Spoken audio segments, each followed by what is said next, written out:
extend such a warm welcome to a Flatbush expat who's back home, and thank all the elected officials here who are not only representatives, but in many ways guardians of the world's largest Jewish community.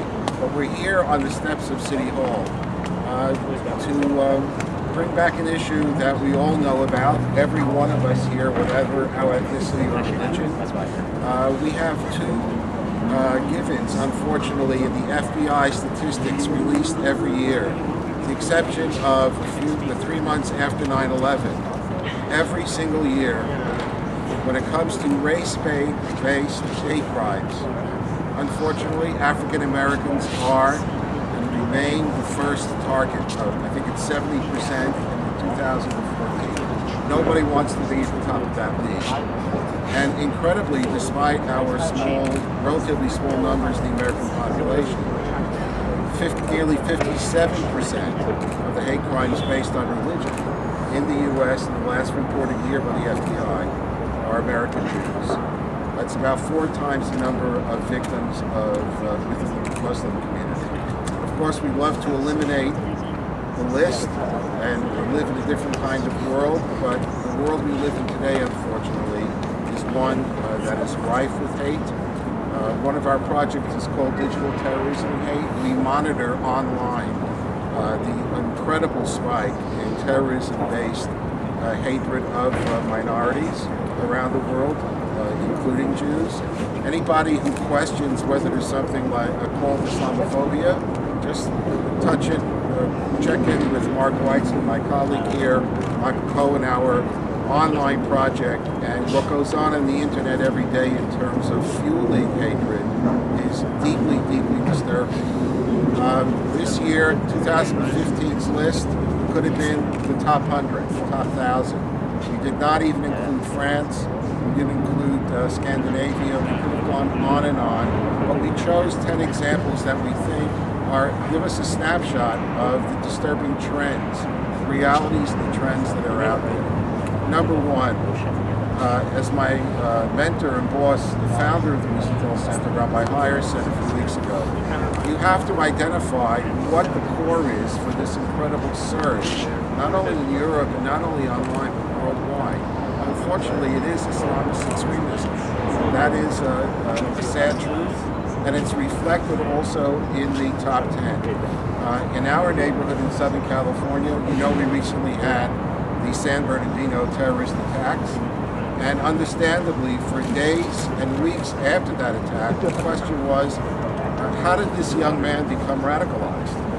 And one of the key elements of his radicalization was and is staring us in the face, but was not picked up by the mainstream media. It was a quote in La Stampa, the Italian newspaper, which quoted his father. He said, he knew his son was a hater, and he especially hated Jews. And what he told his son is he tried to convince him not to act out in a terroristic fashion, but agreed with his hate. This is a young man who grew up with anti-Semitism in his house, and that is one of the main contributors to, unfortunately, not only that, if you want to call him lone wolf, his wife and others, but it is a staple of ISIS. ISIS put out 2 videos in recent months, an audio by the leader just 2 weeks ago, focusing on Jews, threatening Jews worldwide, and that is just a part of our reality today. We have the terrorist threat intermingled with anti-Semitism. We have ideological and theologically fueled hatred.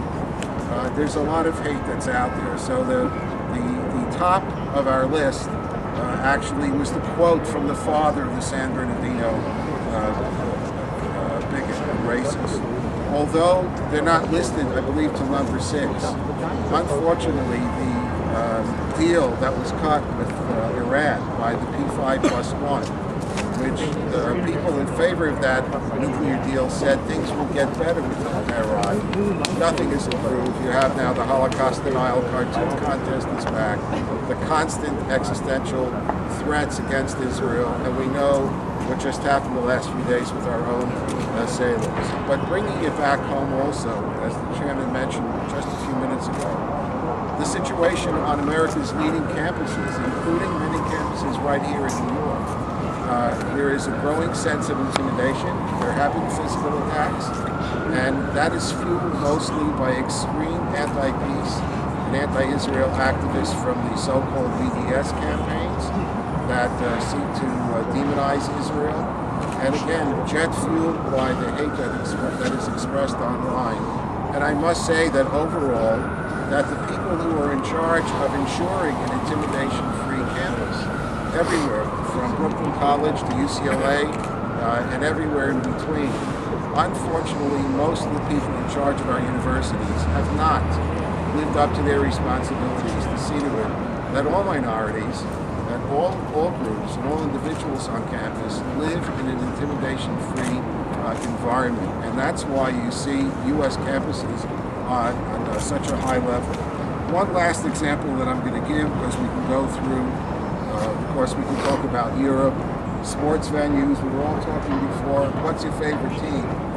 I have to admit, after 39 years of being away from New York, I'm still a Mets fan. I still care about the Giants and Jets, no accounting for taste. I occasionally look at what's going on with the Rangers.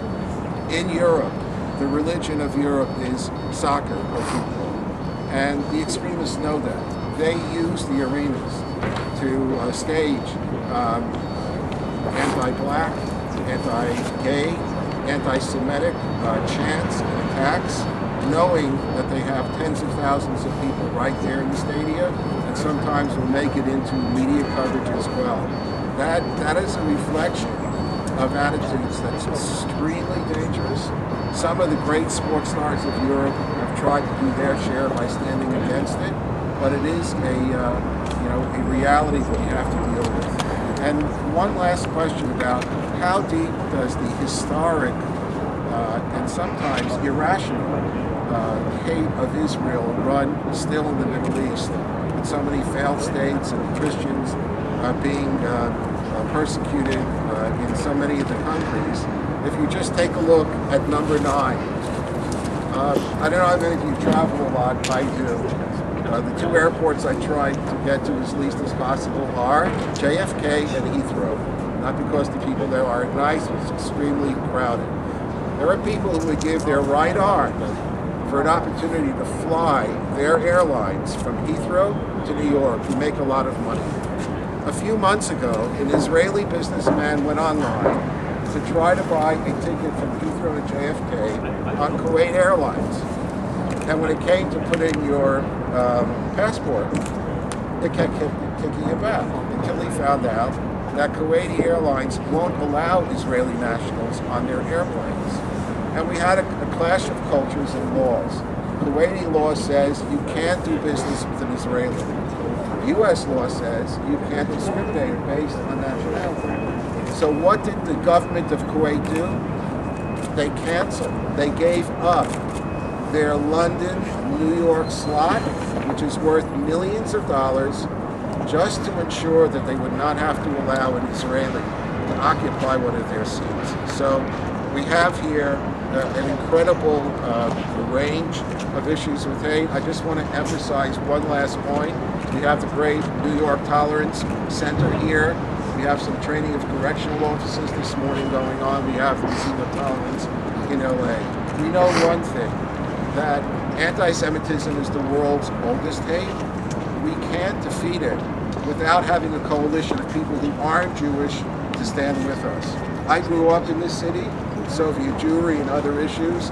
It was always about coalition building. Everything I ever needed to know about human rights, I learned here in New York. And so I'm just very grateful for the fantastic turnout of the elected officials to stand in solidarity. And I want our friends here who are not Jewish to know that the Museum of Tolerance and the Wiesenthal Center will be there for you when you need as well. Thank you very much.